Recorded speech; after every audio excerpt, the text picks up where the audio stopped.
Yeah. So the question is, I get my little script here.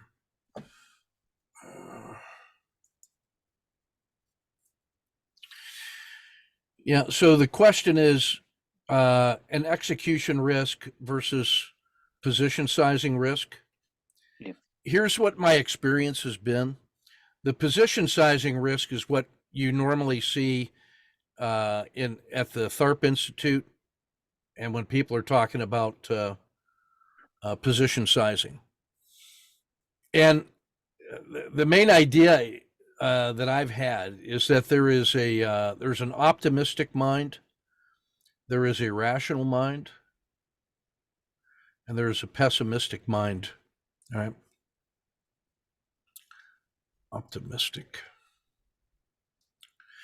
and the rational mind is the mind of your head, and the optimistic mind is of your heart, maybe.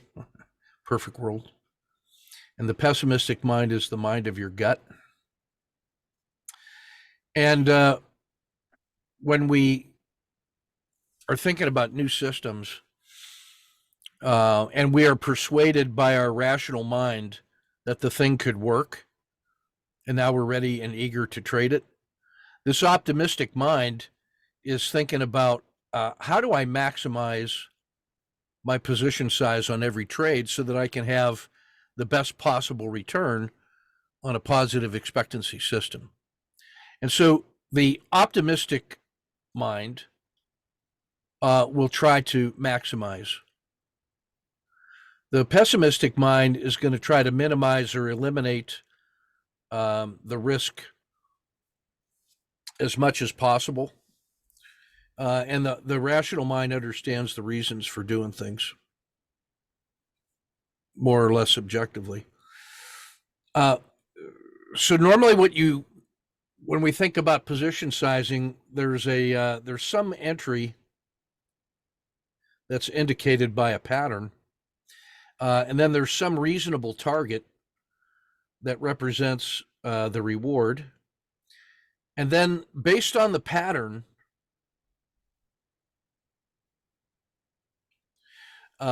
there's going to be some price level that invalidates the hypothesis, if I can put it that way. Let me get my machine over here. There we go.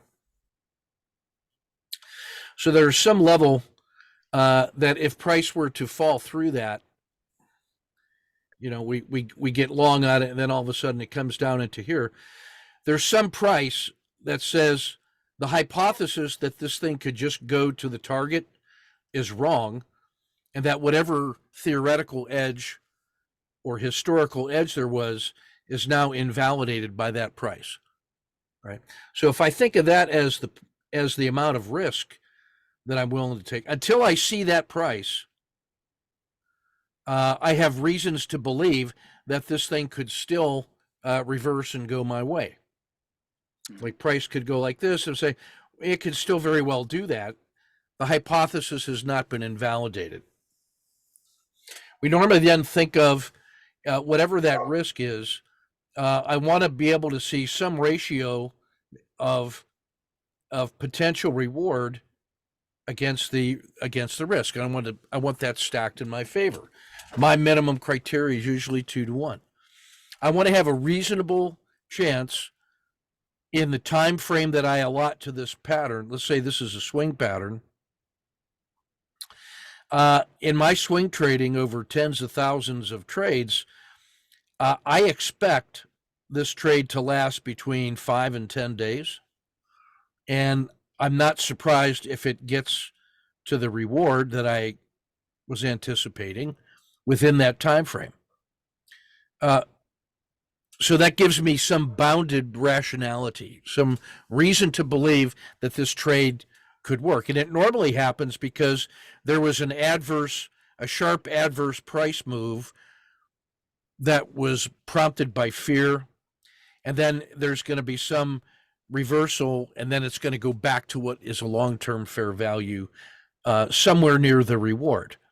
And then if I have something like a 2-to-1 reward to risk, I should be okay. that trade is now stacked in my favor.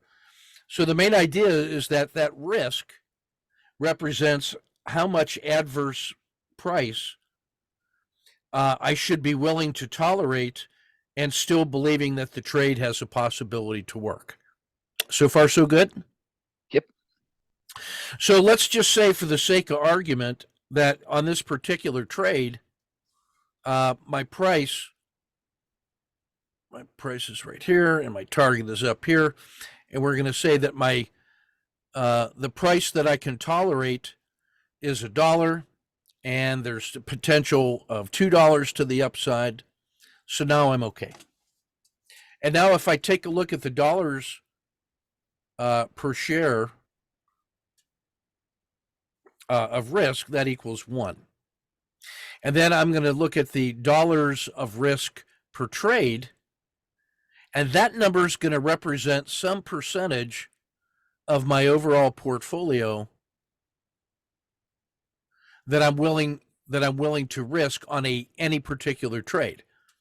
So if my portfolio is this, and I'm going to choose 1%, maybe that's $400.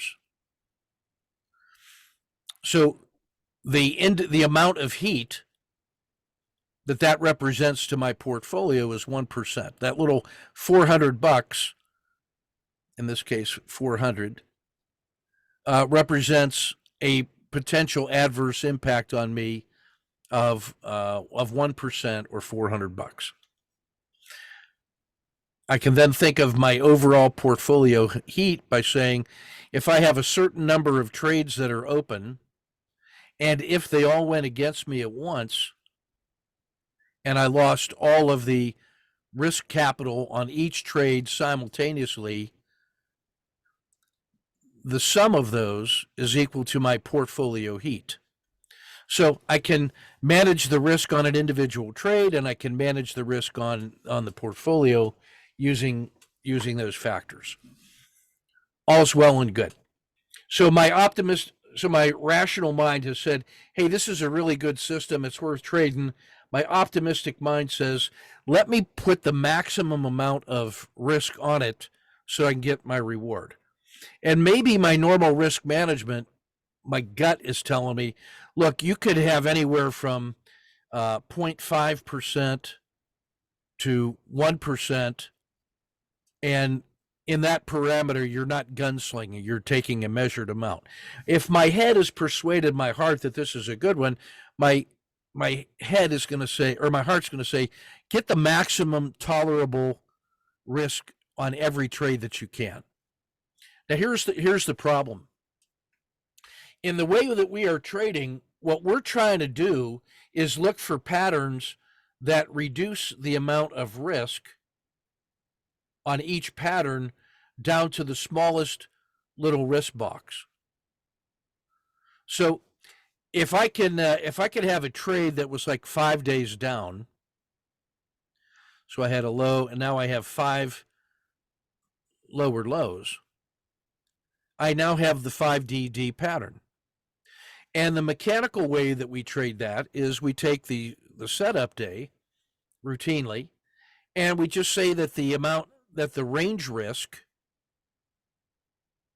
is equal to 1R, and the trade is qualified if I have 2 units of reward or more up to the 10-day high. On swing trading, I just use the 10-day high as a reasonable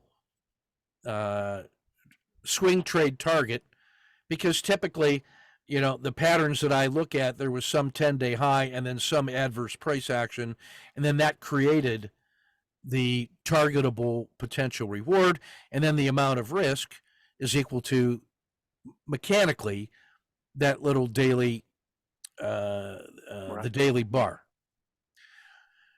Well, when we start adding turbo to this, what we're willing to do is, instead of just trading it on the daily high and waiting for it to open inside the daily range and then break out, and then I take my entry and I use this wide stop of a daily range, now I'm into the trade. And if that's $1, I've got 400 shares. But what we've learned with turbo is that we can take a look at a shorter time frame, like 2 hours or 1 hour or 30 minutes or 5 minutes, sometimes even 3 minutes. And if I can take this generic, if I can take that generic setup, which on a daily chart justifies a $1 risk, maybe on the intraday trade, the market opens here, and I've identified that my mechanical entry is up here, and my mechanical stop is down here, and that's the $1 of risk. I might have been able to see it open here, come down a certain distance, and then start what we call an intraday morning hook. Well, this is really good because I have every reason to believe that over the next 5 days, if this thing breaks through the mechanical entry where I want to have my routine swing, then that's going to be day one of what could be a 5-day trade that has a higher degree of probability of a successful directional move than otherwise. So if I can get an entry down here on the intraday at this level, it turns out that the price that invalidates the intraday is a small thing, and it might be just 10 cents. Clear so far? Yep, very clear. So now what I want to do is with a 10-cent risk per share and $400, my optimistic head says, or my optimistic heart says, look, if I divide that by 10 cents, I could have a position size of 4,000 shares instead of 400 shares. And I get lured into that because the local trade in the moment suggests that for the next maybe hour or so, I could tolerate a 10-cent trade, because if that starts working in my favor right now, all I have to do intraday is move my stop higher than my entry, and today I'm not going to lose any money on that trade. I've offloaded my risk. Well, that works nice until you get up and price starts moving up, and it gets up near the close, and you're really happy because you've made bank on this much, and you say, well, I'm well started. I'll just carry this and turn it into a swing trade. And then guys were not getting rid of they have an intraday trade that allows for a 4,000 share when the overnight risk for a swing trade should only be 400 shares. And so they get this nice little 1-day bump, and then the next day there's a great big gap down, and they're smoked on a 4,000 share position.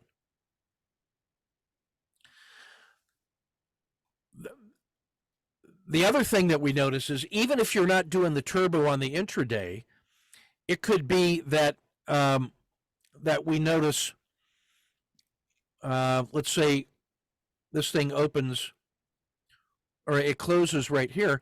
I might be willing to take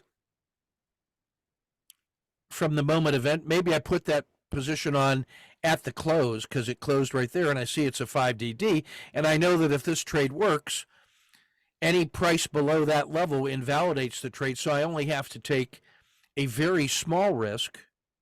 And so guys were putting on a fraction of the daily bar, and then their position size would be too high. So what I've done basically, is this. On any pattern,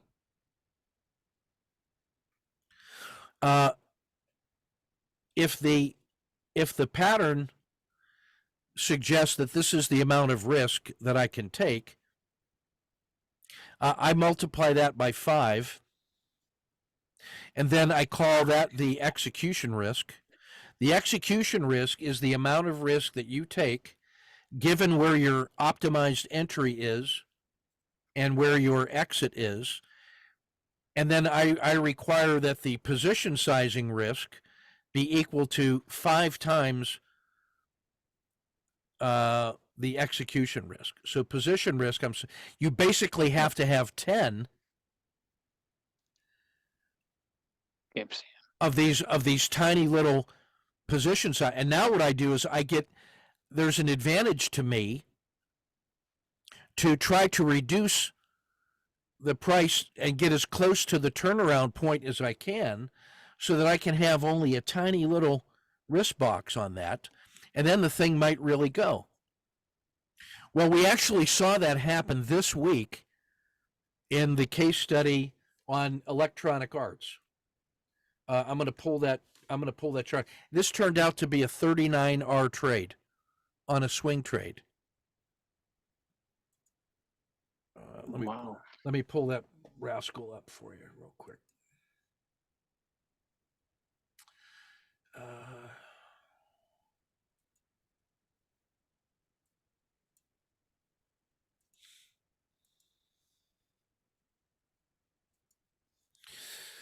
So here we are. Now I'm on a 30-minute chart because I've been doing a hybrid swing pattern where I'm using 30 minutes as each bar is 30 minutes. So that would make this 1 day. And these are all 1 day chunks right in there. Yep. Right. So what we noticed was we had electronic arts had an intraday trade here that had a very tight risk box. And then during the day, it moved up. And then just before the close, I exited on about a +3R win. It was really a swing trade intentionally, but I was able to use an intraday size that was 5 times smaller than the daily risk box would normally be. But because I was intraday, I could use a very tight risk. So I was able to get 3R just on the first day and have no overnight risk. Well, a few days later, 1, 2, 3, 4 days later, I got a Kata 2 pattern where it broke through the PSAR, and I was able to put essentially the same trade on. And that thing worked like this. And because I think it actually, closed like right here. So I was holding 2R. I had 1 unit of risk, 2 units of risk. So I decided to hold that overnight. What I did was I eliminated 2/3 of the position. You could do it with 4/5 of the position so that my overnight risk was small because of the gap. So I could be 5 times as large during the day as overnight. And then the next day when it didn't gap against me, I could put the 4/5 of the trade back on and ride it out during the day and then exit. The next morning, I did exactly the same thing. It had a PSAR flip. Here was the PSAR where it flipped. So any price below that tells me that the upside trade isn't working because this is supposed to just keep going. Well, it did. It closed here. I was up 3. The next day, it didn't fail here. So I added a second position when it broke above the RL10. Then it exploded up into here. I held the position overnight on 2 positions. The next day it gapped in my favor. So now I've made a large bank on both of those positions. It moved a risk box off the bottom. I added a 3rd position and a 4th position, and then it closed here. And just before the close, we were up 39R. Because of the very tight risk box, we were able to engineer, right? So Yep. This could work against you very easily with your optimistic mind. So one of the things that I just tell people generically is, look, when you measure out your risk and reward and you think that you can take that much R and maybe you want to risk $100 on the trade, I would just cut that and make it 20 until you prove over 100 trades that the architecture and the engineering of that 2-to-1 makes good sense. Get 100 trades live with a 1/5 of the normal position size and use that one for your position sizing risk, right? Right. Now, you should still use whatever your execution was, but don't use the small execution risk to be the one that governs your position sizing. If your small execution risk suggested you could have 1,000 shares, make it 200 until you have 100 trades in hand, and then you have enough skin in the game and experience to offset your optimistic head or your optimistic heart with a rational head. Because here's what happens if you don't do that, in my experience, is that the pessimistic brain of your gut is much more fearful than the optimistic brain of your heart. And so you'll be trading a brand new system with no experience in it at the maximum possible exposure. And as soon as that thing starts giving you normal losses, the fear kicks in and says, oh, well, maybe I'm doing it wrong and maybe I should tweak this and I should protect. And we end up changing the system, and we don't give the system 100 trades to really be what it really is. It's not until you see a full histogram of results of 100 trades that you get a realistic experiential lesson on what that system will actually perform. So you've got to trade that at a low enough level of actual risk in order to just follow the rules of the system for 100 trades. And the way I suggest that you do that, and this is a psychological trick, is whatever you think with your rational head and math and your optimistic heart, you can hold 1,000 shares of that, make it 200 until you've got 100 trades in hand that are executed faithfully to that system. If I was going to tell you how to do it now, I would just say trade one share live. Hey, it's a $10 stock and it costs me $1 to take the position.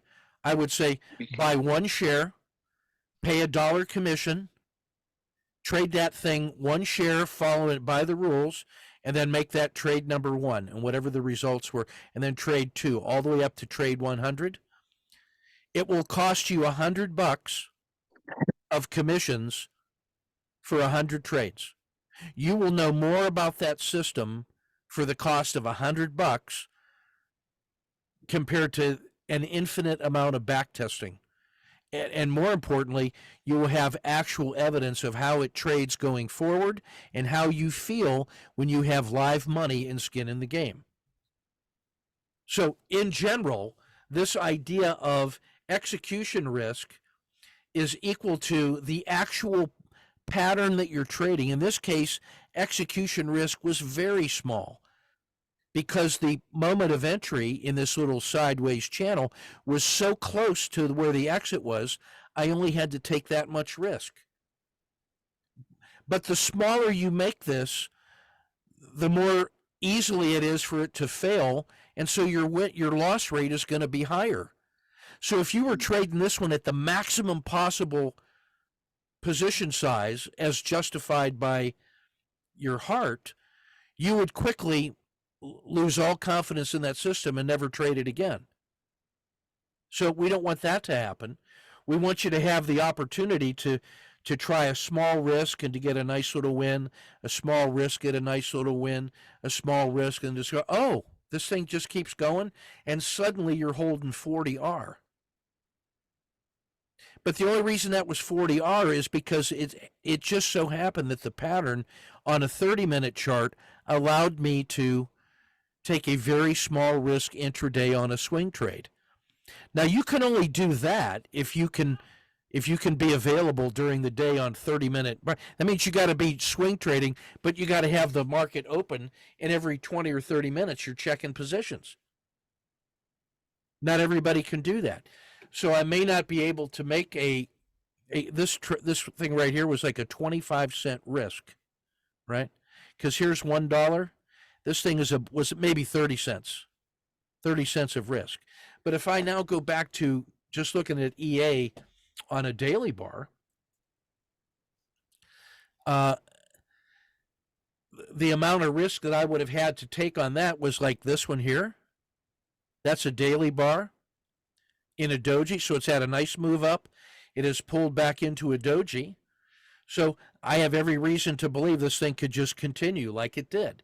So my mechanical entry on that would be here. My mechanical stop, the price that tells me it would fail is if it fell below the 10 period low. Well, that risk box is about $2. So my 400 shares or my $400 of risk divided by $2 per share on a daily bar means I could afford 200 shares. Check or hold. Check. Whereas if I can go to the 30-minute bar and let's say I could use a 40-cent risk, I could now take $400 divided by 40 cents and I could have 1,000 shares. Yeah. But only if I'm there to manage the trade and get out of it during the day. And then if this thing starts working in my favor, I can enjoy 1,000 shares intraday, but before the close, I got to get out of that and sell 800 shares so that I'm only carrying overnight the 200 shares that is justified by this risk box. And I've got to have a $2 stop compared to the close. So if I got in and it moved up and now I'm near the close, my actual entry point on that thing was probably like right around here, and then it moved up to here. So now I have to, on the overnight trade, I got to look at as if that was my entry, and I got to have my risk box all the way down here below the low of the day, and that's about $2, which means I can only have 200 shares overnight for $400 of open risk. But intraday, because I can have only 40 cents, I can have 1,000 shares going into the close or exiting at some point, some logical exit. But so you can only do that. You can only do that if you are available to trade intraday on 30-minute bars. So there's a lot of things going on inside those ideas. The generic idea, and the one you asked me about, execution risk versus position sizing risk, my rule of thumb is whatever your R is based on just mathematical studying of the pattern, and you think that you can hold 1,000 shares, whatever that number is, make 1/5 of it for your position sizing risk until such time as you get 100 shares in hand. Now here's the advanced application of that. When we're trading intraday and it opens here and I see this thing come down to something like near the low of the day and it starts to reverse, I can just quickly intraday with my intuition say, look, that turned out to be 5 cents from where I might get in to where the low of the day was. So if my 400 shares or $400 per share, that would let me have, oh man, 8,000? 8,000, yeah. That would let me have 8,000 shares on that. That's my optimistic mind. That's my heart saying, oh yeah, go for it. Dude, that's crazy. Take 1/5 of that, 1,600 shares. That's the maximum that I could put on that one because of that rule of 1 to 5. And then, you know what? If it starts moving up and I can just get my stop moved above my entry, I have removed my risk and I'm not going to lose money on that trade.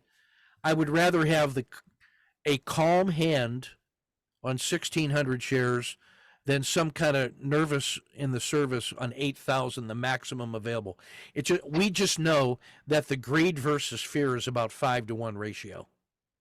So whatever you think you can handle on a new system, take 1/5 of the position size and you'll be glad that you did until you got 100 shares, 100 trades in hand and you have some actual evidence of what it'll do for you. All right. So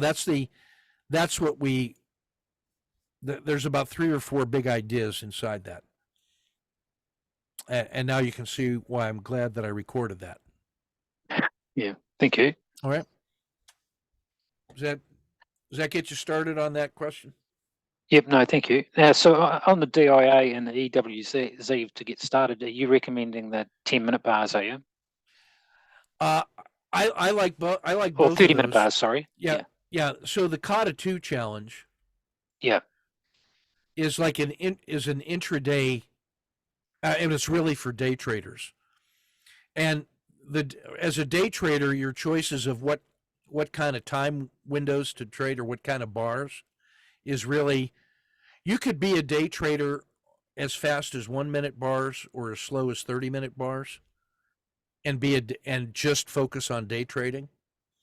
My my spider sense is that the best one to get to is a 3-minute bar, because 30 minutes after the open,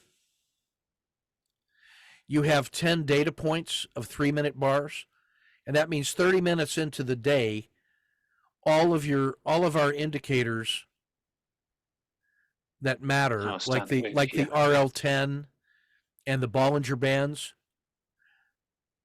30 minutes into the day on 3-minute bars, all of those are now being constructed out of today's price action. There's no carryover to the day before. And there's like 14 30-minute segments intraday, right? Or 15, I guess. So if we give them the first 30 minutes to clear the open or to clear the book, then that gives and then we ignore the last 30 minutes or the last hour, there's about 13 or there's 12 or 13 30-minute bars that we can work with. So you could be a day trader on just 30-minute bars. But on the 3-minute bars, it turns out to be fast enough that you get 10 data points in 30 minutes, whereas a 5-minute trader only has 6 data points. And that extra information allows you to find turning points sooner and engineer your stops closer so you can have a larger position size, but you still have 3 minutes in order to make all your decisions. Now, if you're only trading one symbol and you have to make a decision every 3 minutes, you have 3 minutes in which to make your plans and revise your framing and all that, and that's doable. 1-minute bars is really hard, Yeah. and you'll burn out. But 3 minutes turns out to be enough time to kind of get into emotional calm, get a drink, stretch, figure out the next plan, and then 3 minutes later there's a new bar, and now you're into that. So it turns out that 3 minutes is a very manageable way once you get some experience with the pattern. And if you use EWZ for Brazil or DIA for the Dow, those two have the following qualities. They are both very, very liquid. They both trend nicely during the day. They are both fairly correlated to the S&P. The DIA is very correlated to the S&P. EWZ, not so much, maybe about 0.5 or 0.6. So it can do its own thing. So when the S&P is sideways, you may very well see a trend in EWZ. Both of them trend very well. EWZ is twice to 3 times as volatile as DIA. DIA is about 2/3 of the volatility of the S&P. So DIA is a really good liquid trending symbol that's conservative and slow and allows you to trade the patterns without jumping all over the place. Brazil is a good liquid trending but more volatile way to trade a big broad index. They both are very good learning symbols for the Kata 2 pattern. And I would say pick one and master the pattern on one of those two symbols. That's what Griff Cooper did. He did that for 9 months, showing me all his trades every day in public, on camera, being recorded.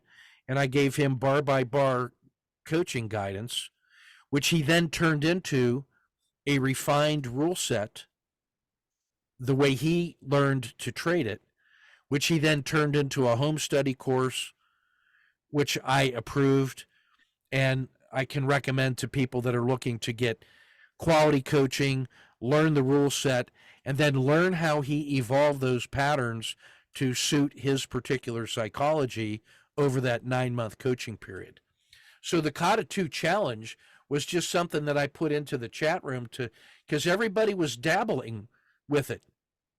They were trying a little bit, I said, look, if you really want to learn that pattern, trade one symbol every day, take every signal live, and post your chart in the chat room for me to give you coaching feedback on. Everybody that did that lasted more than 2 weeks, learned to trade that pattern successfully for themselves in a way that suited them. People that dabbled with it or couldn't follow the patterns or were tweaking it or only did it for a couple days, it typically didn't work for them because they didn't have the grit to stay with it. So I would say this, your target should be to do it on 3-minute bars. If it turns out that 3 minutes is just too fast, go to 5 minutes until 5 minutes feels comfortable. Then try to do it on 1 minute, realize that is way too fast, and then come back to the 3 minute. And the 3 minute will seem so slow compared to the 1, but you will have moved from the 5 to the 3 by tricking your monkey mind. Right. Works every time. Works every time. That's how I worked my way down to the 3 minute. There was a time when 5 minute was too fast for me. So I did it to the 1, then came back and got to the 3, and now 3 seems very easy. And then I was trying on, I wanted to go to the 1 minute, so I went to the 10-second. That was crazy. An adventure. I bet. But one share with real money, and just, my accountant was looking at me like I was freaking crazy. What are you doing? I said, don't worry about it. It's an experiment. And then when I came back to the 1 minute, it was doable. But it turns out that in 1 minute, I really only can trade about one symbol at a time, because otherwise it's just too much. On 3 minutes, I can trade up to 4 symbols open at any one time. I can study about 6 and have as many as 4 and open, but I would rather study 6 and then pick 1 or 2 to be live trading on 3 minutes, and then I can manage that. I can still make the decisions on 1 or 2 symbols and watch the other 4 and know when it's time to rotate symbols, and I can sustain that. But it's like anything. You have to build up you have to build up your cardio and get the muscle memory is key. So anyway, so on the Kata 2, my recommendation, the Kata 2 challenge, is get to one symbol. I would start with either EWZ or DIA. If you're not sure which one, I'd pick DIA and learn the conservative one, and then try to stretch over to EWZ. And then the way I would do that is intraday live, I would pick one of those symbols, let's say DIA, and while the market is open, I would try to trade it faithfully to every signal on that pattern. And then later, after the market is closed, I would go back and then I would study it and see which trades did I take, which ones did I miss, and then what other patterns am I noticing that are happening outside of the signals that I took. And that teaches you the difference between what you can see when the market is open and you got skin in the game versus what is available to you that was not on your radar screen because you were so focused on one thing or the other. And it turns out that then when you try to trade it live and then you go back and study it, it gives you a deeper appreciation for what's going on. And then the next time you trade it live, you end up being able to see just a little bit more. So you actually have to go back through it after the market is closed with your rational mind and look through a coach's eyes, what we call the coaching lens, to look at what else was going on. And then that will give you insights about what you saw or didn't see when you were the trader. So when you're trading, you have to be the trader. When you're coaching, you have to be your own coach. And then what I did with Griff was I made him post his chart with the annotations. Annotate. So he had the trades that he took, and then he added his annotations to it. Then he posted that in the chat room. And in the annotations, he was trying to anticipate what he thought I was going to tell him about the way he traded. So Okay. so then he posted that, and then I gave him coaching feedback, and then he could compare my coaching feedback to his own personal coaching feedback about the trading that he did, and that's how he improved his coaching eye. Powerful. Once you learn to adopt the coaching eye towards your own trading, you now build a little bit of insulation so that when you're the trader, you can actually insulate yourself against pressures and emotions and the heat of the trade, because you know that there's another part of you that is watching in order to be your own coach. And the fact that you know that allows you to handle the heat a little more. It keeps you from flying off the deep end because it gives you a little bit of protection against all of the signals that are coming in and all of the noise and the fear and the greed and the emotions. It turns out that developing the coach's eye in this way helps you build resiliency and skill and mindfulness in the moment of trading. That's very, very powerful. So that's the short answer to your question on EWZ and DIA and the 3 minutes for the Kata 2 challenge. Okay, thank you. Make sense? Yes, thank you. Okay, I got about 5 more minutes before I got to call it. So I will plan to do this like every, Thursday, 7 to 8-ish. And Sunday as well. And Sunday mornings too. I'm Yep. always going to record the sessions. So if you have a question from the Foundations course that you'd like me to address, just send me the email. I'll probably answer it that same night on the nightly podcasts. But without fail, I will also answer it on the Thursday and Sunday morning podcast. And I'll record those and I'll post the videos so that you can see them. So even if you're not there, you can refer to the videos. And then Okay, you can, thank you. and I'll post that inside the Foundations course. I'm going to create a little, I think I have a place in there to, I'll make it one of the lessons, and it all will be a repository of the FAQs, and you'll be able to see the date stamp on all of those. Okay. Okay, cool. All right. Oh, thank you. All right. Any other questions? Can I have a quick one? Yes, sir. I just started. I mean, everything is just going with my own speed. Yeah. In terms of a faster learning based on your experience, Yeah. should I continue with the quote unquote kind of a theory that is there on the foundation thing? Because I haven't touched that. I have spent some time watching your videos and I have created my framework. Yeah. I feel like I want to sort of start playing with it, but then I'm worried that if I'm going to Right. short circuit the Right. process. Yeah. What's your recommendation? Yeah. So which pattern do you feel drawn to that you want to start working on right away? Collapsing dragon. And, I would do the collapsing dragon. okay. And this is why. So the Foundations course offers a variety of strategies, not just for day trading, but really for everything. Mm-hmm. And as you go through that, like the frog box was a standalone mechanical system I developed maybe 10 or 15 years ago. The visual box trading is a strategy that uses almost no indicators and is very price sensitive. The WMB3 is a very simplified way to use a couple indicators. All of those use the same framework. They all use the ecosystem and the RLCO in different ways.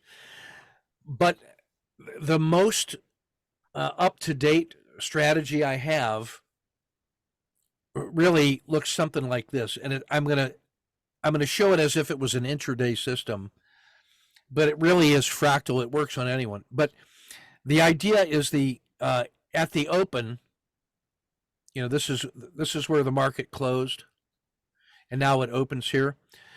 My favorite pattern now is that there is a harsh winter move, a big sell-off, which stabilizes, and I'm using the RL10 is equal to the trader's price. So that is a very smooth price. So instead of getting, tracking all the different highs and lows and the noise, that creates the 10 period regression line ends up being a single point at the end of that. And then every time you add a bar, it redraws the line. So you end up getting a very smooth, orderly price as if it were a single line.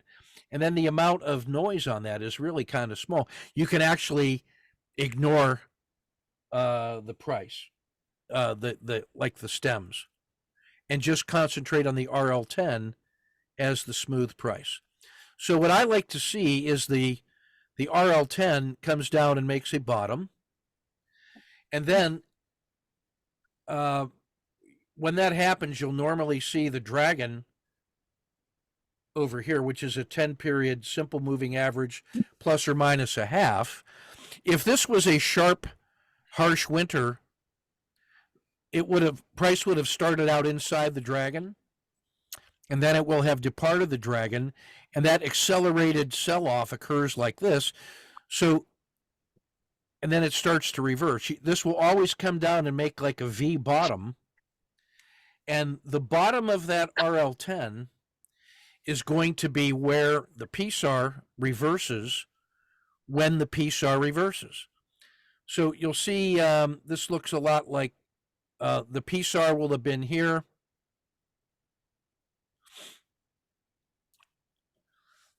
On the other side of the dragon. And then this price starts crossing the dragon, enters the dragon, leaves the dragon, takes out the PSAR, and then the PSAR flips. And now what we have is a very precise measurement of the amount of risk in this hypothesis. Our hypothesis is that if we get an entry approximately here, that this thing has got a good chance to go back to whatever the previous fair value was, and it will almost always be 2 times the amount of risk that is seen inside here. Yep. So we would call that the supported spring crossing, because this winter, usually somewhere after the turn, and I'm going to try to draw it. I wish I hadn't used yellow, but it will the MACD seasonality will turn to spring somewhere in here. And then if that keeps going, the MACD histogram will turn to the summer, and then everything will be good. So we have this very interesting turning point on every time frame. It looks just like that. It turns out that the SSC works often enough that you should take this entry. But it also fails often enough that instead of going up, if it fails through and gives you a full 1R loss, it turns out that this makes a collapsing dragon pattern. And then what we have learned is that the size of the first move, which was from here to there, is quite often the same size move. So it turns out that my second most favorite pattern is the SSC, and when it fails, it gives me my favorite pattern, which is the collapsing dragon. So even when I lose, I win. If my second favorite pattern works, it works.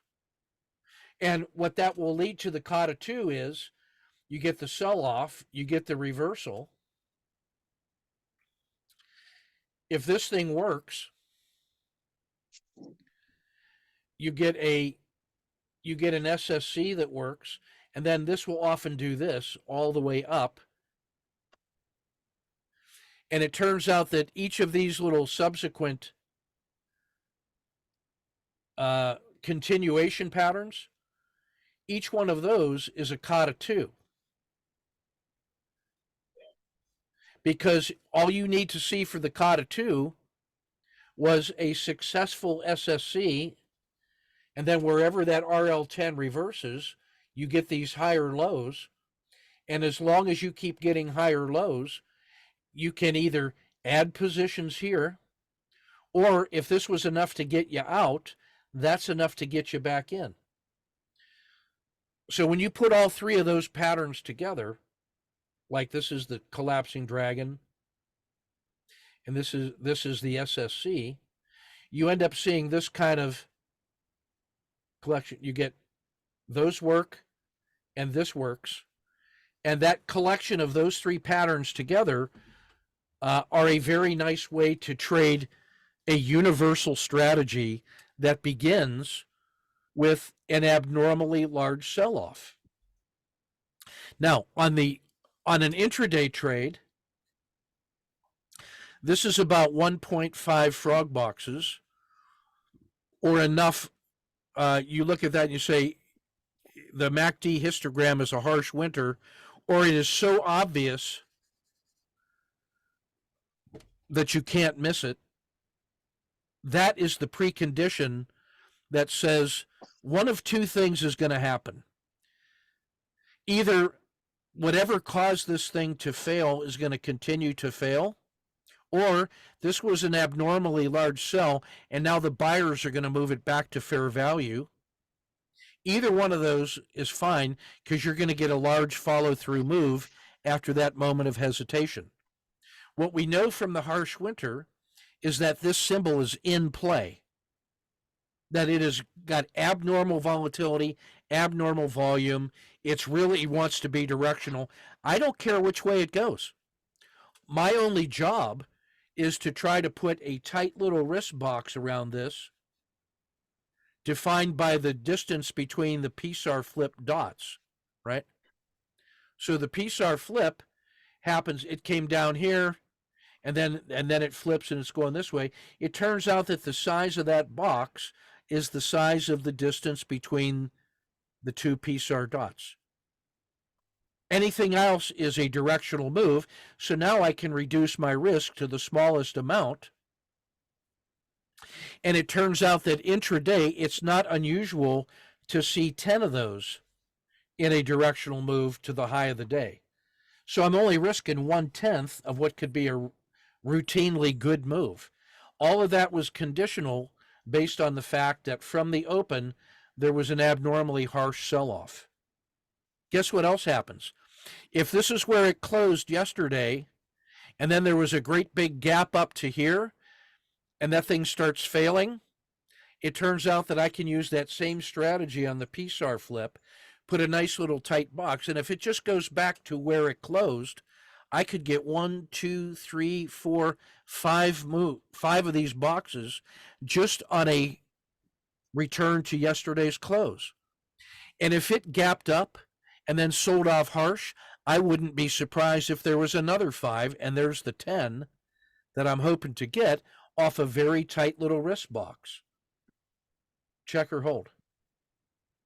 So I say all that simply to say, in order to get to this kind of deep understanding of price action, where you get that is by living through all of this and all the different ways that you can look at price action.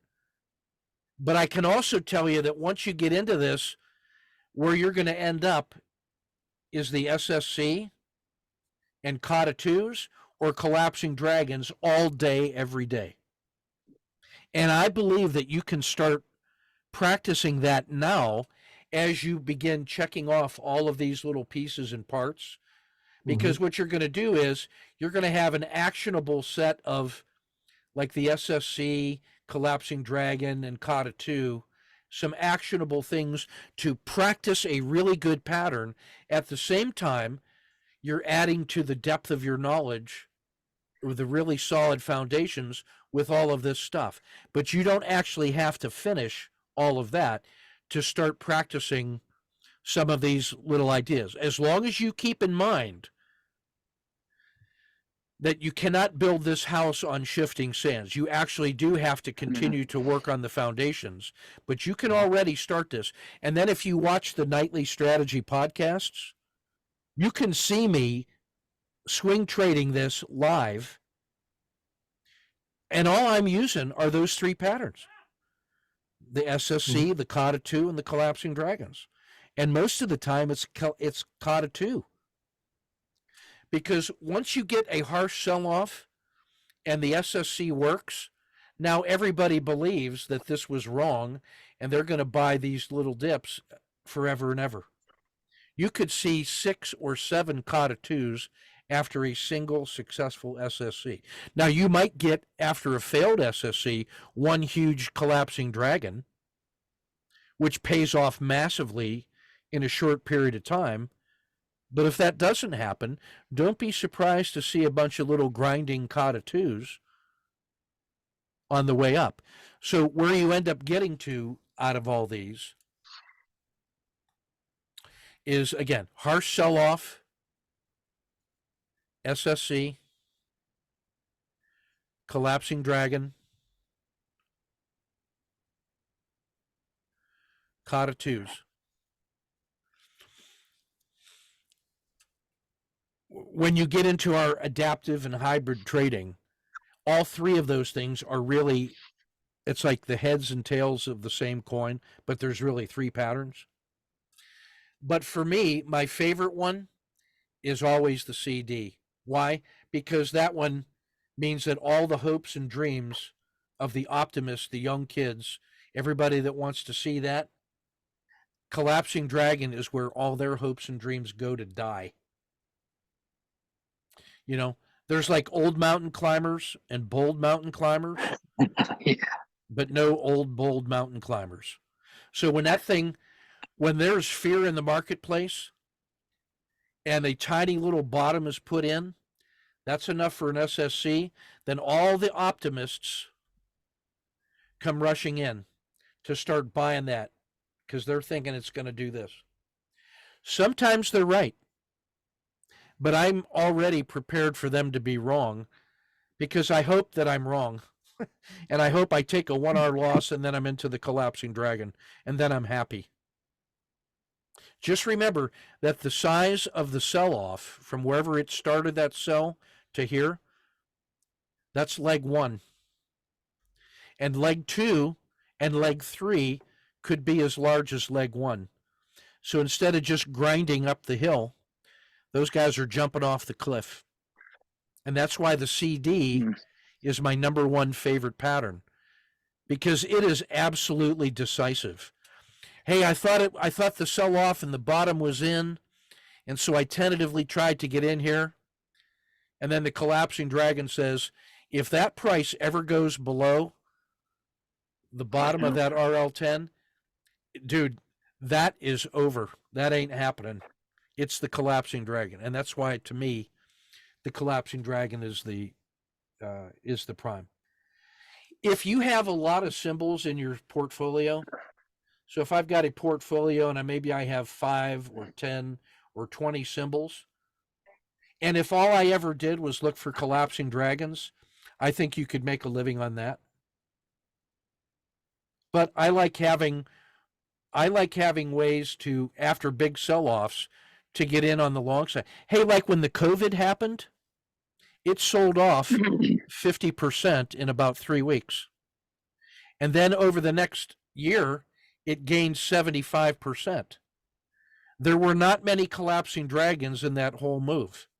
So if the only thing you had was collapsing dragons, you did not get this. But guess what you got? You got a ton of little Kata 2s all the way up. But if any one of those, if that Kata 2 starts working and then it doesn't work, what that means is that your rising lows failed. Guess what that is? Collapsing dragon. Collapsing dragon. That thing is always ready to come out of the river and bite your head off. If you just play, hey, I had 2 or 3 cockatoos in a row, so I'm not going to respect that signal. That dragon will come and bite your head off. If not today, then tomorrow. So that CD is never far from my mind. All right, that's everything I got for tonight. I need to finish up the reports and get ready for the 8:30 podcast. Here's what I'll say about the podcast. I think it's a good idea to take advantage of the Patreon $25 a month, just so that you have all of the podcasts in one organized place, and then all of the things that I send intraday. And you can see all the archives, and it's very easy. And for the $25 student rate, you're getting what other guys are paying $200 for swing trading, or $300 for day trading. You're getting that at $25. I have to charge something, otherwise Patreon won't let me just give it away. So I have to charge something, but that's why I do that. That also gives you skin in the game and will encourage you to listen to the nightly podcasts. In the nightly podcast, my pattern is I cover all the swing trade portfolios in about the first 15 or 20 minutes. Then I do one intraday sniper trade of the day, where you can see me on the 3-minute charts, and I walk you through one pattern. And then I do coaching on the guys who are posting their charts of live trading, usually day traders. And then I go over the reports. And then if somebody had a question or something, I would probably put the coaching, question and answer like in here. And then I finish up with the reports for the day. So if you wanted to just kind of get tuned into live trading and what's going on in the world, that opening 15 or 20 minutes is gold. And if you listen to the, I post the link on Patreon. It's also on the YouTube channel. But, to be honest, at some point in the future, I may just stop posting them on YouTube in public once I grow the channel enough.